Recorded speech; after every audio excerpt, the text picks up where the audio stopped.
আসসালামু আলাইকুম বন্ধুরা, আশা করি সবাই সুস্থ আছেন। বন্ধুরা, ইরানকে ঘিরে চলমান যুদ্ধ বিশ্বজুড়ে জ্বালানি খাতে এক গভীর সংকট তৈরি করেছে, যে ইতিহাসের অন্যতম ভয়াবহ পরিস্থিতি হিসেবে দেখা হচ্ছে। আন্তর্জাতিক জ্বালানি সংস্থার প্রধান ফাতিও বিরল সতর্ক করে জানিয়েছেন, পারস্য উপসাগরীয় অঞ্চল থেকে তেল ও গ্যাস সরবরাহ স্বাভাবিক অবস্থায় ফিরতে আরও অন্তত 6 মাস সময় লাগবে। যদি আজকেই যুদ্ধ থেমে যায়, তারপরও আগামী আরও 6 মাস সময় লাগবে জ্বালানি ব্যবস্থা স্বাভাবিক হতে। দেখুন, আন্তর্জাতিক জ্বালানি সংস্থার প্রধান বলেন, নীতি নির্ধারক ও বাজার সংশ্লিষ্টরা এখনও এই অঞ্চলের জ্বালানি অবকাঠামোর যে প্রকৃত ক্ষয়ক্ষতি তার মাত্রাই বুঝতে পারছেন না।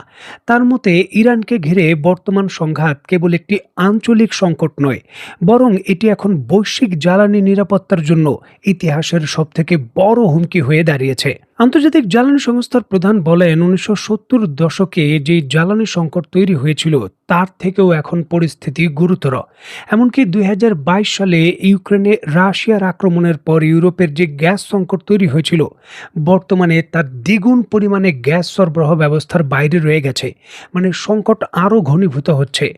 ব্রিটিশ দৈনিক ফাইন্যান্সিয়াল টাইমসকে দেওয়া সাক্ষাৎকারে বিশ্বের মোট তেল এবং গ্যাস সরবরাহের 5 ভাগের 1 ভাগ বর্তমানে পারস্য উপসাগরীয় অঞ্চলে আটকে আছে। তার ভাষায়, অনেকেই এটিকে বড় সমস্যা হিসেবে দেখছেন, কিন্তু এর গভীরতা এবং সম্ভাব্য যে প্রভাব রয়েছে পুরোপুরি উপলব্ধি করতে পারছেন না। জ্বালানি তেলের মূল্য বর্তমানে প্রায় $180 পৌঁছে গেছে। যে কোনো মুহূর্তে সেটা প্রায় $200 পার ব্যারেল ক্রস করবে। আর যদি এমনটা হয়, তাহলে শুধু জ্বালানি সংকট নয়, পুরো বিশ্বব্যাপী দারিদ্রতা এবং খাদ্য সংকটের যে বিষয়টা রয়েছে সেটা প্রকট আকার ধারণ করতে পারে। কারণ পৃথিবীর বিভিন্ন দেশে কৃষিকাজ করার জন্য জ্বালানির যে সরবরাহ সেটা দরকার।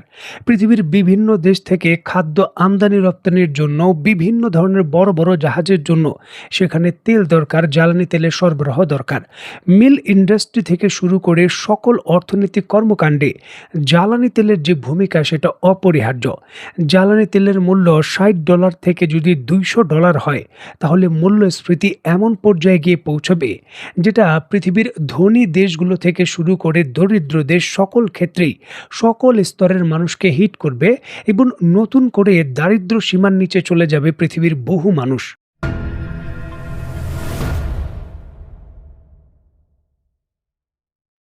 দেখুন, ইরান এবং ইসরায়েলের মধ্যে চলমান ছায়াযুদ্ধ যখন সরাসরি জ্বালানি যুদ্ধে রূপ নিয়েছে, তখন বিশ্লেষকদের মতে ইরানের জ্বালানি অবকাঠামোতে ইসরায়েলে হামলার জন্য সবুজ সংকেত দিয়ে ডোনাল্ড ট্রাম্প মূলত তেহরানের হাতে বা ইরানের হাতে শক্তিশালী কৌশলগত হাতিয়ার তুলে দিয়েছে।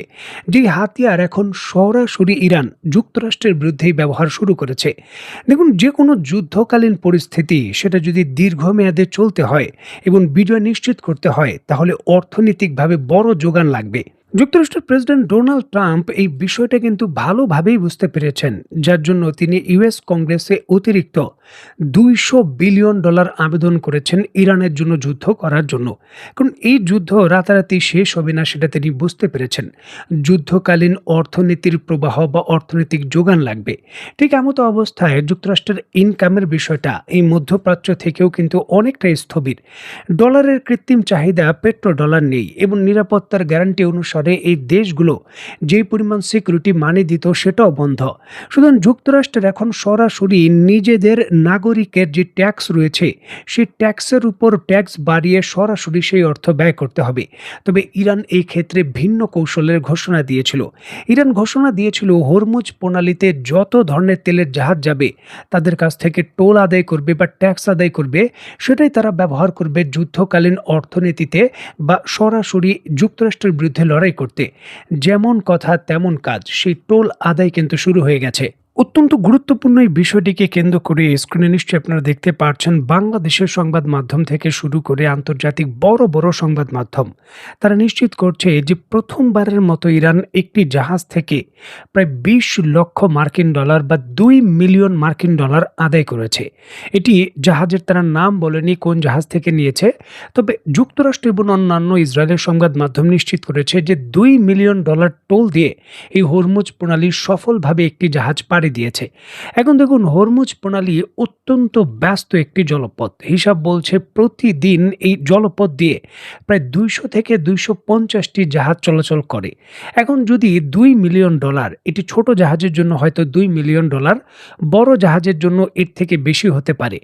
গড়ে যদি এখানে $3 থেকে $4 মিলিয়ন প্রতিটি জাহাজে ইরান নেয় টোল হিসাবে, তাহলে প্রতিদিন টোল আদায় করেই ইরান এই হরমুজ প্রণালী থেকে অন্তত $300 থেকে $400 মিলিয়ন আয় করতে পারবে, যেটা যুদ্ধকালীন অর্থনীতির যোগান এবং ইরানের বিভিন্ন ধরনের চীন থেকে অস্ত্র ক্রয়ের যে বিষয়টা রয়েছে সেটা সুনিশ্চিত করবে। দেখুন, চীনের যে মুদ্রা রয়েছে সেই মুদ্রায় কিন্তু এই পেমেন্টগুলো হচ্ছে। ইরান খুবই সুপরিকল্পিতভাবে যে ডলারের বিষয়টা সেটা এড়িয়ে চলছে। এই সকল জাহাজ যে টোল দিচ্ছে সেটা চীনের ব্যাংকে সরাসরি দিচ্ছে এমন খবর পাওয়া যাচ্ছে, যদিও প্রকাশ্যে এই ধরনের কোনো স্বীকারোক্তি নেই। দেখুন, যুক্তরাষ্ট্রের জন্য এটি স্ট্র্যাটেজিকভাবে নতুন একটা সংকট, কারণ যুক্তরাষ্ট্র পুরো পৃথিবীর যে সমুদ্র চলাচল রয়েছে তার মিত্রদের নিরাপদে চলাচলের জন্য নিরাপত্তার গ্যারান্টি দেয়। এর পূর্বে তারা বিভিন্ন কোম্পানি থেকে অর্থ নিত, আমাদের অর্থ দিন, জাহাজ নিরাপদে চলাচলের জন্য আমরা নিশ্চয়তা দেব বা সেই সকল সুবিধা দেব। তবে হরমুজ প্রণালী তারা পুনরুদ্ধার করতে পারছে না। জাহাজগুলোর এখন আস্থার ঘাটতি তৈরি হয়েছে, যার জন্য কিন্তু ইরানকে অর্থ দিয়ে এই জাহাজগুলো পার হচ্ছে। এটিও যুক্তরাষ্ট্রের জন্য একটা বড় পরাজয়।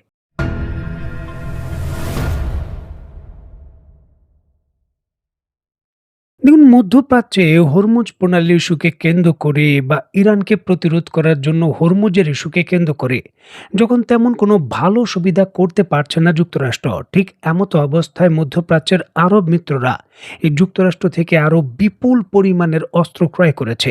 আরব মিত্রদের কাছে প্রায় $23 বিলিয়ন নতুন করে অস্ত্র বিক্রির অনুমোদন দিয়েছে যুক্তরাষ্ট্র।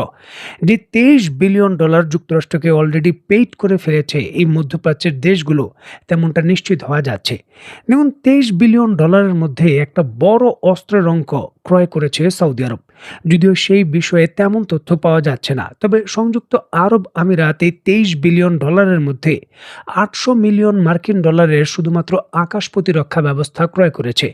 কুয়েতের মতো যে ছোট দেশ রয়েছে তারাও $800 মিলিয়ন নতুন করে প্যাট্রিয়ট ক্ষেপণাস্ত্রের যে PAC-3 মিসাইল রয়েছে তা ক্রয় করেছে। জর্ডানের মতো দেশ প্রায় $7 থেকে $8 কোটি নতুন অস্ত্র ক্রয় করেছে। আর মোটামুটি বাকি যা আছে সকল অস্ত্রগুলোই সৌদি আরব এবং সংযুক্ত আরব আমিরাত ভাগাভাগি করে নিয়েছে।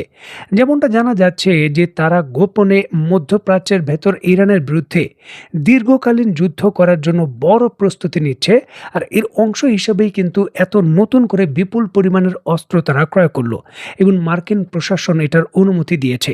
এখন এখানে এই যে $23 বিলিয়ন অস্ত্র, F-16 যুদ্ধ বিমানের বিভিন্ন ধরনের বোমা এবং অন্যান্য যে F-15 স্ট্রাইক ইগল রয়েছে তার মিসাইলও কিন্তু অনুমোদন দেওয়া হয়েছে। এখন সেগুলো কে ব্যবহার করবে, কোন পাইলট ব্যবহার করবে তা নিয়ে সন্দেহ রয়েছে। তবে যুক্তরাষ্ট্র এই অস্ত্র বিক্রির অস্ত্র এবং অর্থ দুইটাই ইরানের বিরুদ্ধে কাজে লাগানোর সর্বোচ্চ চেষ্টা করছে। দেখার বিষয়ে চূড়ান্তভাবে যুক্তরাষ্ট্র আসলে কি করতে পারে। তো বন্ধুরা, আজকের মতো বিদায়। নতুন কোনো ভিডিও নিয়ে আবার দেখা হবে। সেই পর্যন্ত সবাই ভালো থাকবেন, সুস্থ থাকবেন এবং বাংলাদেশকে ভালোবাসবেন। আল্লাহ হাফেজ।